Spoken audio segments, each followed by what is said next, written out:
Hi, everybody, and welcome to this week's edition of mindWATCH. I am Dan. I'm Thomas. And I am Ryan. We are so excited that Ryan is with us again for part two. Yep. Since today is movie Mayhem part 2. Wouldn't miss it. So we appreciate it, Ryan, and hopefully you guys have been listening to our meditations weekly on Mondays, but you'll have noticed that Ryan is part of our meditation rotation, and hopefully you all enjoyed his meditation of a couple of days ago. We thought it was really incredible, really visual and really bright with a great message. So Ryan, thank you. I certainly enjoyed recording it, so we loved it. Hopefully so did everybody else. How was everybody's week? Great. Good? Yeah. Doing pretty good. The weather's been kind of nasty, but other than that, I'm still trying to keep positive, and I've increased my meditation time from 10 to 20 minutes now, so I'm starting to up the meditation count, and it's actually been helping quite a lot. In addition to the time that you spend with our guided meditations. Exactly. And so it is neat, right? When you increase. So yeah. I'm at about 45 minutes a day, and it's nice. I really enjoy it. Yeah, at first it may seem like a lot, but really after a while, the meditations start to feel shorter because you're so used to the length. Right. I'm still at the baby stage. I've just gotten up to 10 minutes, but I'm doing the same course that Thomas did, and it's been really helpful. We're all training our minds. We are. Yes. We are. Yes. We are all training our minds, and we're all loving the different types of meditations that are out there, from the silent breathing meditations to a guided meditation to a mantra meditation. So hopefully you guys were able to see our meditation masterclass as part of our summit that we had on August 1st. Mm-hmm. And if you missed it, please go to mindFULLme.org. That's mindful with 2 L's, and just click on the summit, and you can hear the entire thing we have recorded there. Oh, yeah. It was really great. 4 hours was a huge success. Yeah, 4 hours of really, really good content. Yeah, it was. It was really good content. And I, as nervous as I was about doing the summit online virtually, because through our partner that we worked with, which was Hey Summit, I'm so pleased with the way that it came out. And very smooth. Everything went extremely smooth. Right? And it did. But it was interesting to do the meditation class with you, Thomas, and to also work with our incredible board member, Sierra, who did a grounding meditation. That was something I had never done before, and I really enjoyed it. Me either.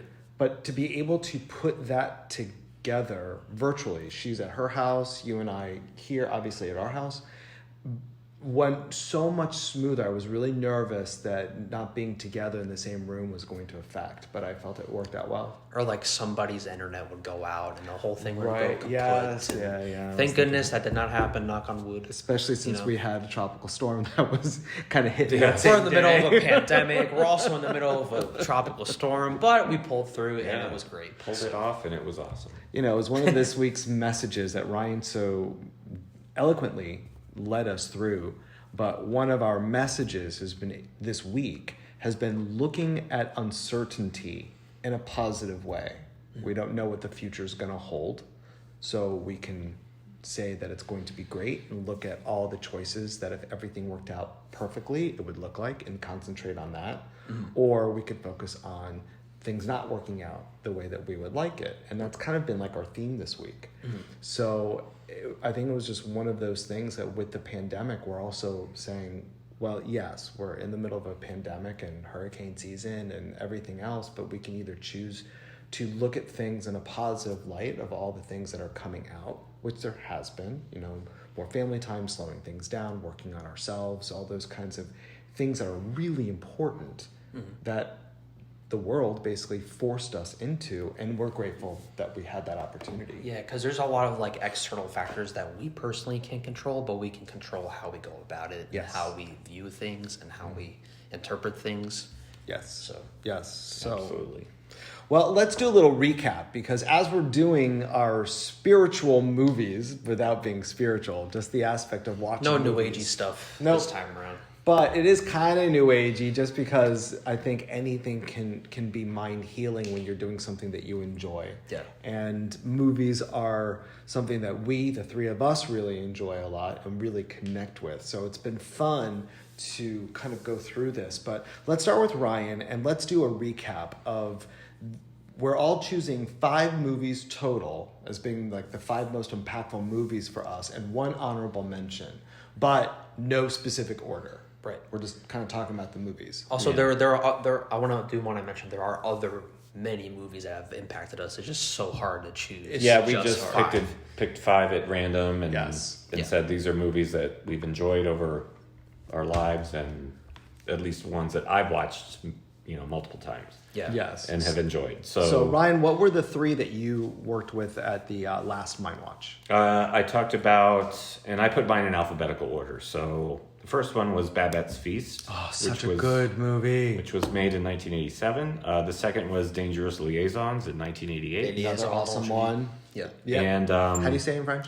Les Liaisons Dangereuses. Les Liaisons Dangereuses.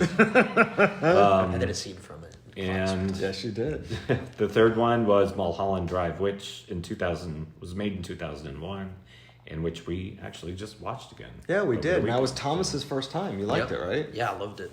Absolutely loved it. Yeah, it was amazing. So, Thomas, what were the 3 that you, as a recap? So the 3 films that I chose the last time for mindWATCH was Blade Runner 2049, directed by Denis Villeneuve.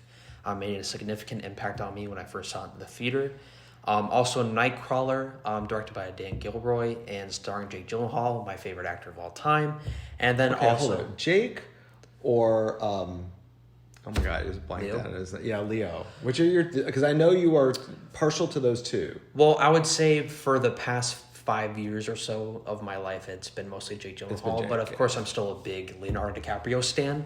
So, but the next movie after that was Avatar from, I think it was 2009. Came out in 2009, directed by James Cameron, starring Sam Worthington and Sigourney Weaver. To recap on that, I just remember just being absolutely blown away in the theater because we saw it in the IMAX, and I had never seen anything like that. So it was like a really kind of a first type of experience for me, because I believe I was like 12, 13 years old at the time. Yeah, right? So everything. It was about like 12? Yeah. Everything. It was 2009. It was, 10 years ago. So yeah, everything seemed so much like, especially on the big screen. Yeah, especially on the big screen. So yeah, those are my 3 movies that I chose.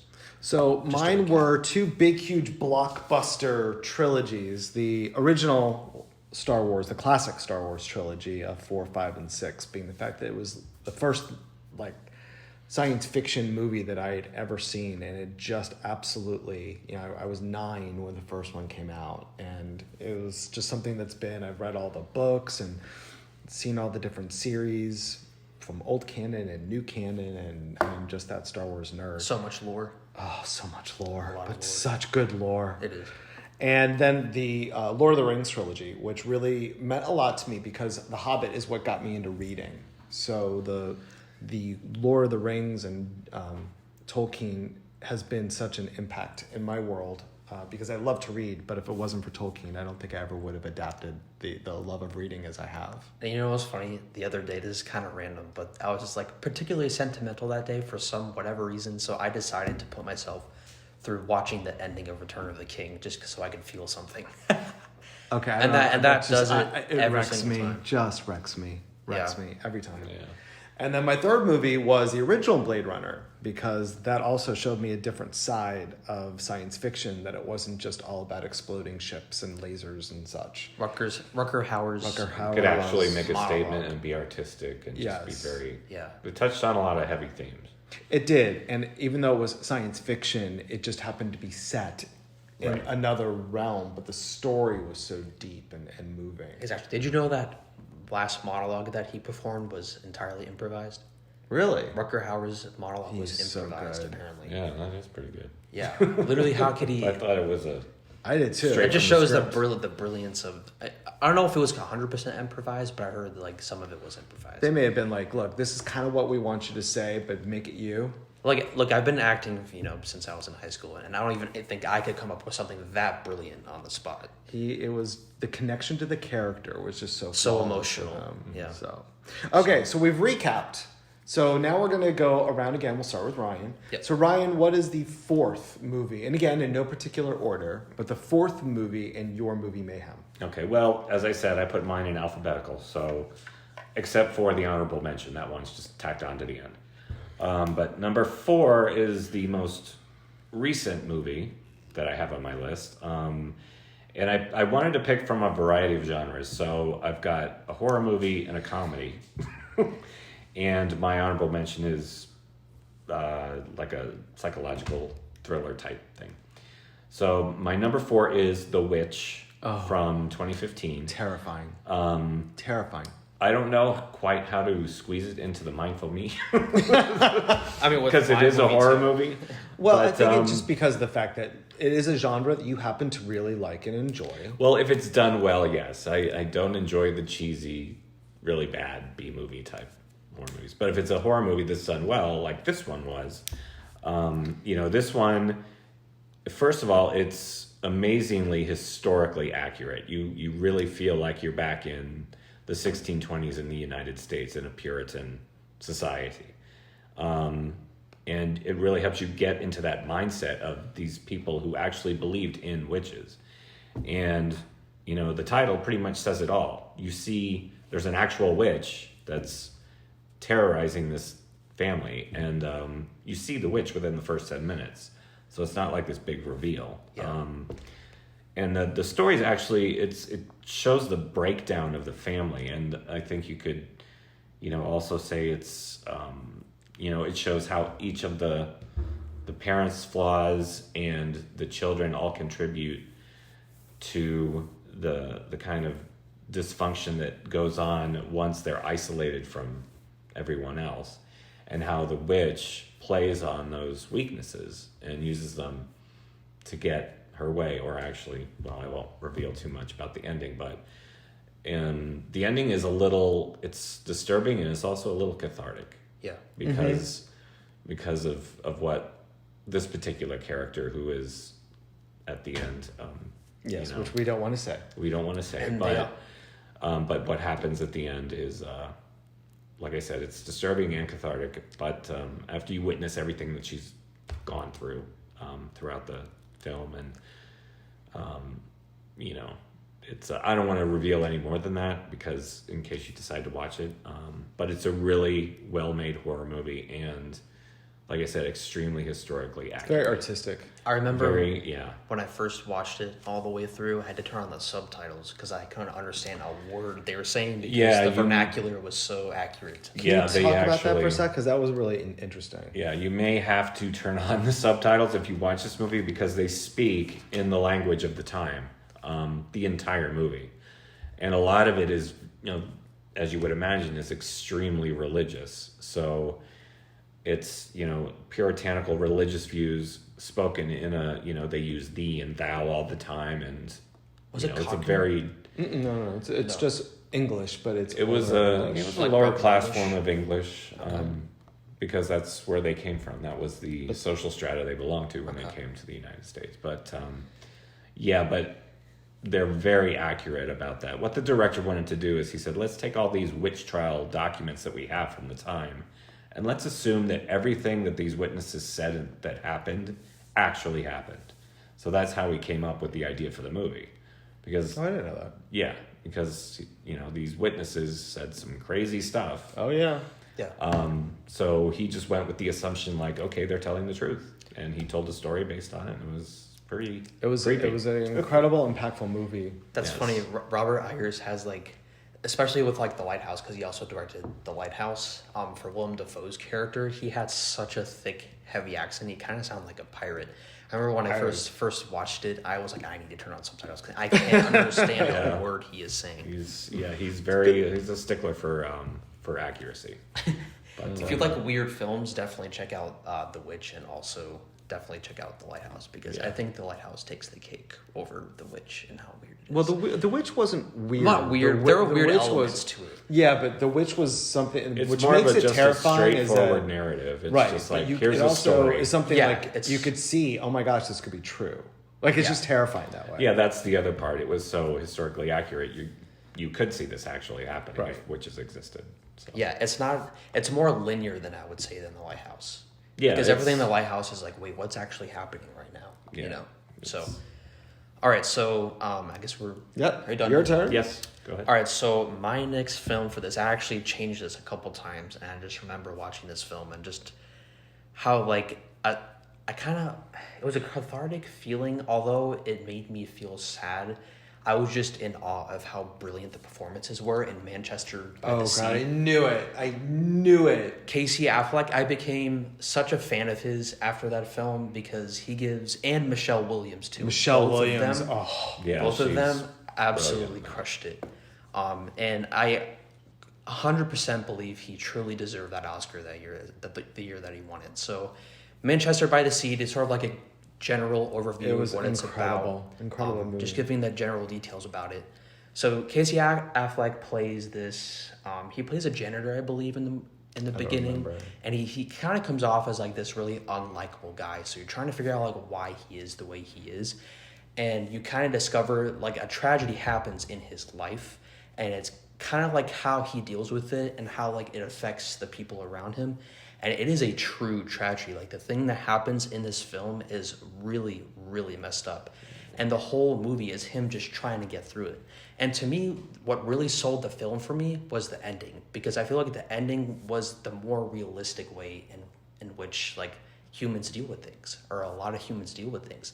It was a much more raw and much more realistic ending in my opinion. And to me, that's what sold it. So between the performances, and the directing and the writing of the film and the way that they would constantly talk over each other because it takes place in Massachusetts, and much like in New York, in Massachusetts, people are constantly talking over each other, with those hippie accents. So all those elements combined, it just really left a lump in my throat in a good kind of way because it just really, I was awe-inspired by that film. It was very, very humanistic movie. It was very sad. There were times where it was pretty tough to watch. Yeah, especially the part when you find out what happened to him. But yes. It's you look at that movie and you feel nothing but empathy for these characters. Yeah, and I've never felt so have to go through. bad for a character in my entire life. Like on my life, this guy was dealt the worst possible cards ever. But and it was an innocent thing that happened to him. Right, it's something that could happen to any of us. Right. Yeah. But it was interesting because you're right.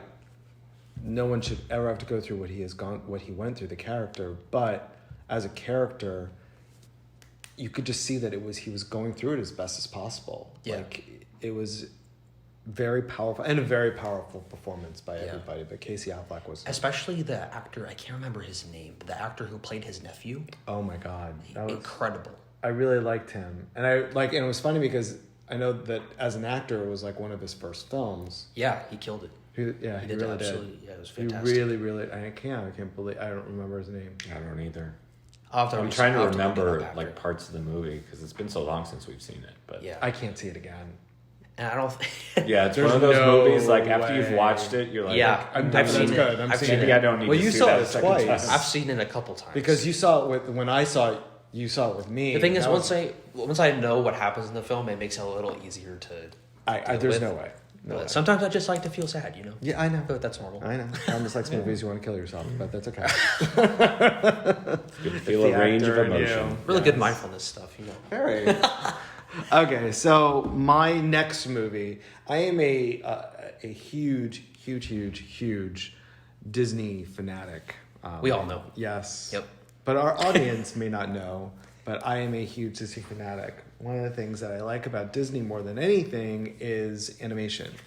And I think probably one of my specialties is being able to really understand animation and the art of telling a story through animation, and how Disney does it is some of the best. And I think understanding also how they mesh and blend music to tell the story. As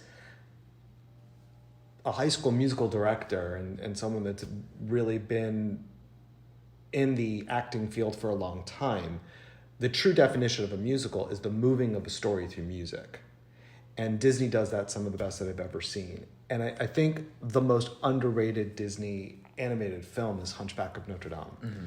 And it is such a powerful film because they really do keep to the story as much as they can for a Disney film. Right.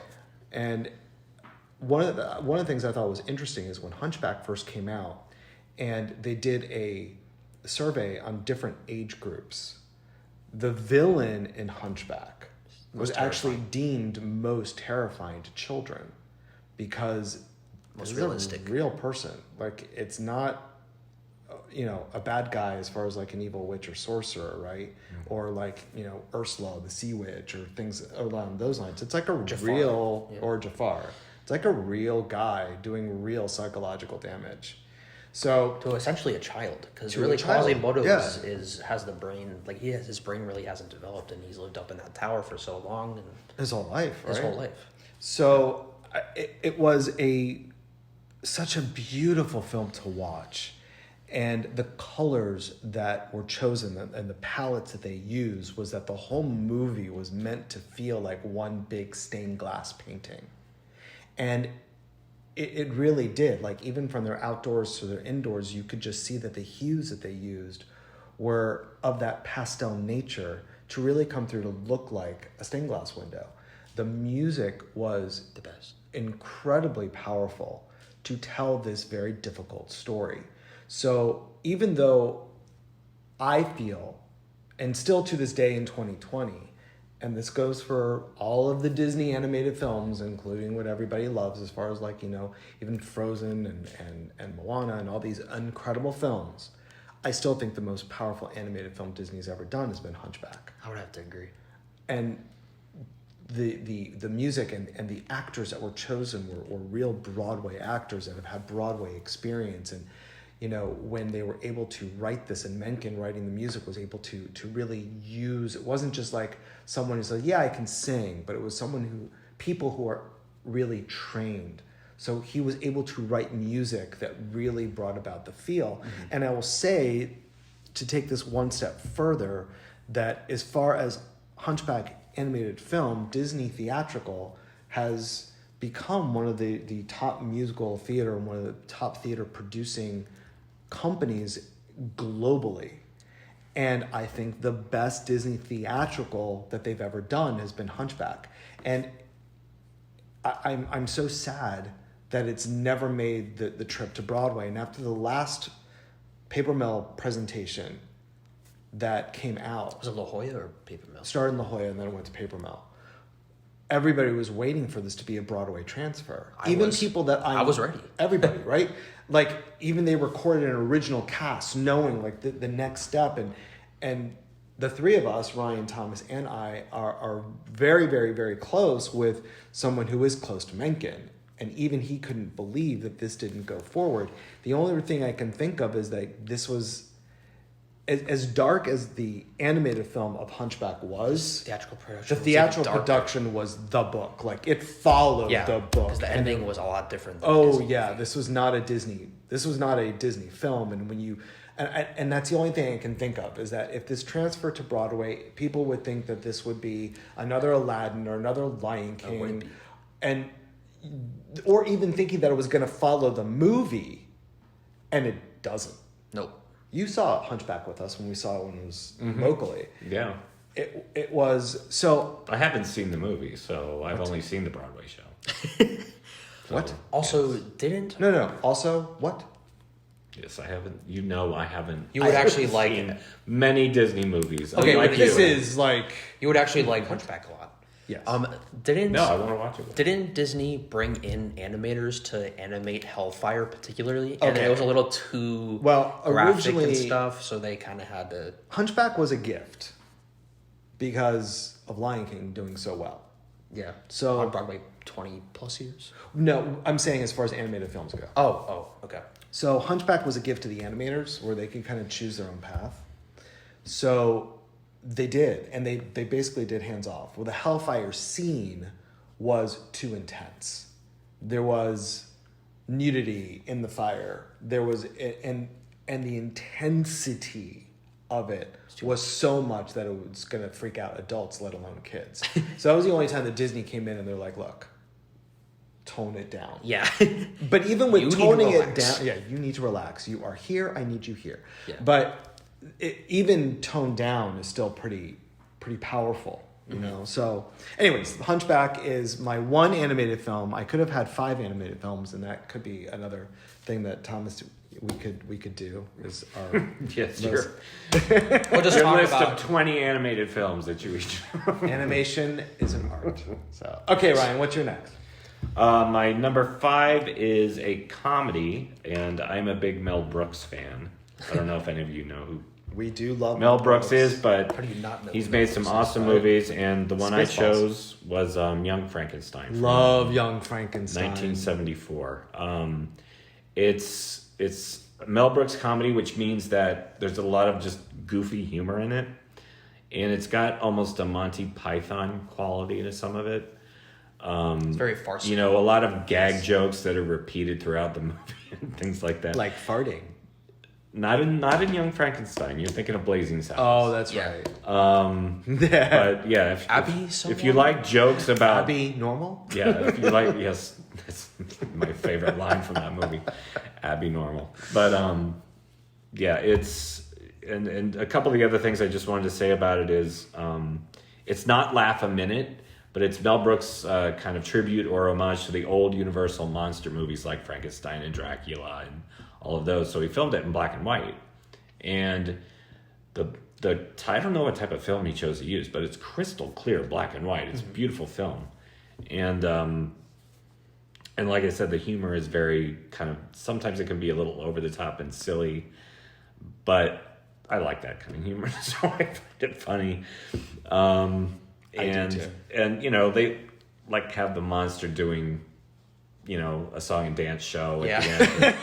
You know, it's just silly stuff like that. But if you're looking for a laugh, it's definitely got that in it. My favorite scene in that movie is when the Frankenstein creature and the little girl are on the seesaw, and like the parents are like concerned. They're like, "Oh my Flies god, right where into is the she?" bed. And he like gets on top of it, and she goes flying all the way back into her bedroom.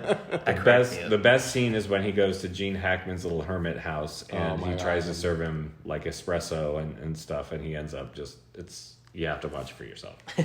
So that's my number 5. Oh, I love Young Frankenstein. All right, so real quickly, my final pick before we get to the honorable mentions is something that I watched over and over as a kid, and that's the Iron Giant. Knew it. Oh, I love it.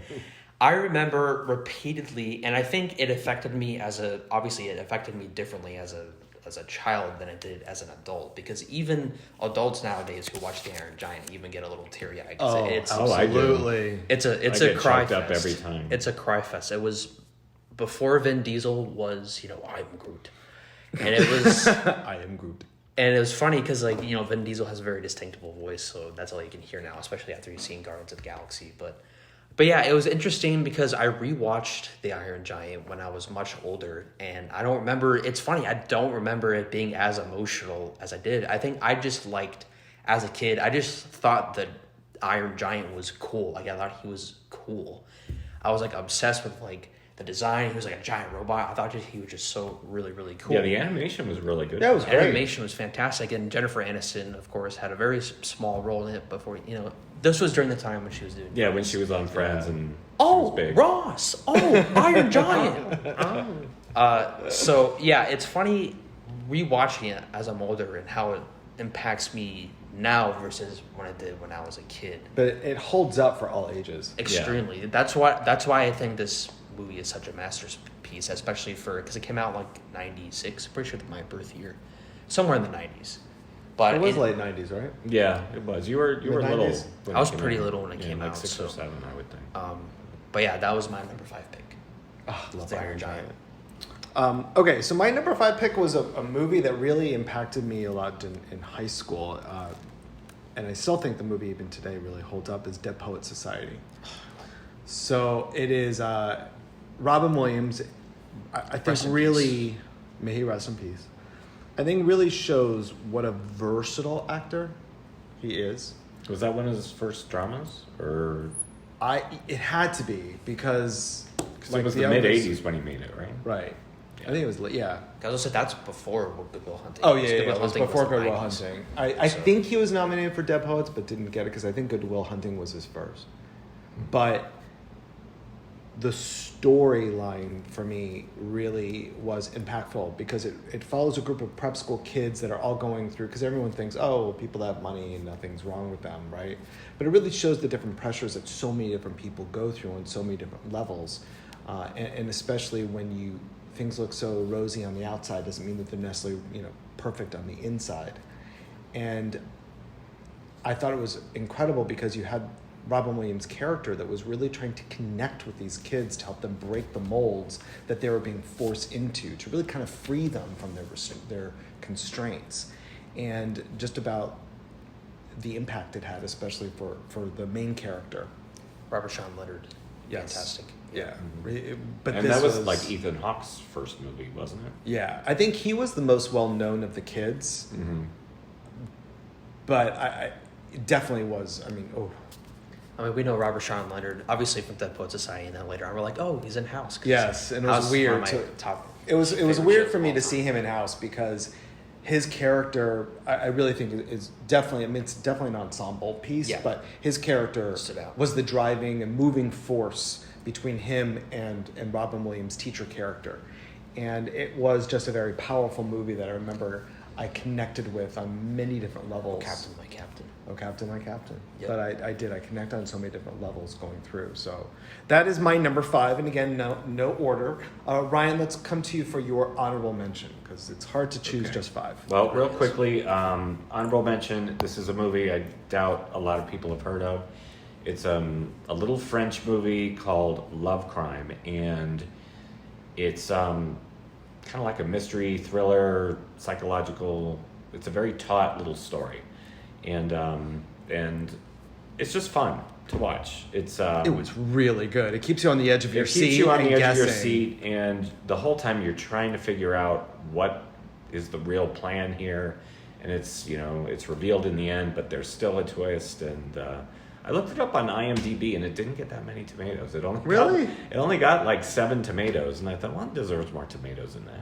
I just don't know if it was necessarily. Was it a fresh score? Or it's not. I mean, no, it got a fresh score. Okay, just not a lot. Not a lot of tomatoes. But the fresh score, okay. Yeah, but some of the critics said it was a little melodramatic, but that's what made it entertaining. So. Yeah, it's one of those really taut mystery melodramas, and it's about corporate politics and this woman who works for the boss from hell, proverbial boss from hell, who is trying to undercut her, and you think one is more powerful, and then it switches on you, and things go downhill from there. But I would recommend watching it if you don't mind subtitles. It's a great movie, and it's just a fun watch. All right, so my honorable mention is going to be The Curious Case of Benjamin Button. Oh, God. Seriously, dude. Happiness in life is important. Hey, you know what? In some weird ways, it kind of is happy. Okay, that you want to talk about a wrecking ending? That ending wrecked me. We'll get into detail maybe in the future. But anyways, I remember one of my friends from high school literally was like, Thomas, he told me every single day, he's like, Thomas, you need to watch Benjamin Button. And I was like, all right, fine.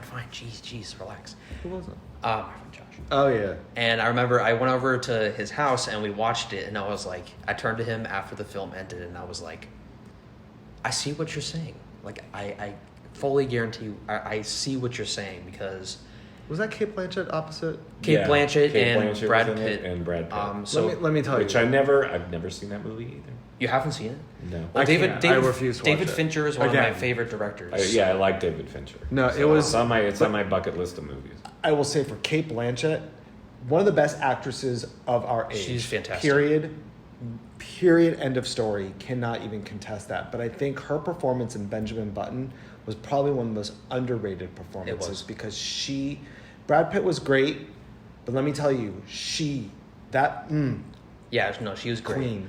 And it was actually based off of the F. Scott Fitzgerald novel, right? Yeah, it was a book. And if you aren't familiar with what it's essentially about a man who ages backwards. So when he's born, he's old. But as he ages, he's actually getting younger and younger. And if you haven't seen the movie, the ending is very gut-wrenching and very, like... destroys you. There's so many different meanings to it, and it's just, like, really... It kind of leaves you with a weird feeling in your stomach. So I had a lot of conflicting emotions about it, but after It's the not film, like the end of the world movie. No. Okay. It's a poignant ending. it's very And I will say that if It's you've profound. never seen the movie, you should see it, because just to see the acting, first of all, just to see Cate Blanchett's acting and her at the end of the movie is worth the price of the ticket. But even between her and Brad Pitt, I mean, Brad Pitt has always been an incredible actor. Yeah, and but the two of them together, that movie, it's amazing. And the way that with what he has affects their relationship is really sort of like the base core of the movie, and like what the different kind of conflicting emotions that she gets and that he gets. And it's weird because he's in an older body, but because he was just born, he's just learning things. So it's like an older man acting like a baby. But it was like an actual, I can't remember if it was like a medical thing that they explained it, or in the world of the film, maybe it was just like an odd thing that happened. Who knows? I can't exactly remember because it's been a while since I've seen it. But yeah, I highly recommend you get Well, I it a hope it shot. was a C-section. Nice. No, he came out. It's like small, like a It was a baby, but his face looked but old. looked like an old Oh, baby. but really? Right. Yeah, That's kind of... I'm It's- telling you, it is, but it is. But the movie is it's a very powerful movie. it is. Very well written, well acted, well directed. Yeah, if you like David Fincher, definitely check it out. Yeah, it is. It's just, again, not one of these movies I would see over and over and over again. I've seen it multiple times. Of course. My honorable mention is probably not the best movie ever made, but the original Midway. I have not seen the remake. I heard the remake was trash, but Which we recently rewatched. we did watch the for the first time original. since I was 10. Well, I had never Right? seen it. I'd never seen it. Yeah, you and your brother had never seen it. But Yeah. the movie has a lot of meaning for me because, one, I love World War II movies, World War I movies. But, my dad and I were close, but we don't have a ton of things in common. But one of the things that my dad and I do have in common is our love of war movies and our love of history. So growing up, Midway was a movie that he and I could really connect with. And historically was quite accurate. And I also think it was really interesting that as far as an American-made World War II movie is usually showing, United States good, everybody else bad. Yeah. But it really showed the whole aspect of the Japanese internment camp and where the United States was going and that part of our history, which is generally glossed over. Yeah. But it was a great movie. It wasn't just a pure let's shoot 'em up war movie. It really showed the planning And they used actual World War II footage. they in it. did, which I thought was awesome. That was the It coolest part of the movie, I right? think. Was Yeah. World War II the footage that they used? Actual battle. Even if footage. the Actual battle. even footage. if the characters were exaggerated versions of real life people, But the movie Well, was it also 1975. made yeah. right. That was made in the 70s. like the Japanese so- commanders or whatever, were like. yeah, very, yeah, Very Japanese. right, very stereotypical. No, it's just like I'm going to get the Americans. right. So very black and white. It was very fun. but with that shade of gray, as far as showing a part of American history Yeah. that is very challenging and tough and awful. That Which was rare for the time. I mean, very rare for the time. Even in 2020 is rare. Just knowing the history curriculum that I Understanding do the is other side. taught, but not to the extent I think Yeah. that it could be. So anyways, that's my honorable mention. So we've all gone around and we've had a 5 top movies for you guys. So everyone and another, so we have 6 total. So 18 movies over Movie Mayhem Part 1 and Part 2 for you guys to go take a look at and see in all different genres and forms and styles. But movies, I think, that are also very top rated. So you should really enjoy yourself, we hope. And if you guys like like this, at least maybe, one of them. yeah. If you guys like this series, then maybe in the future we can do it again. Mm-hmm. Maybe with music or whatever. It would be fun. So please let us know in the comments. Please let us know on mindFULLme.org with 2 L's. If you liked it and you want to hear more of this stuff from mindWATCH, we would really love it.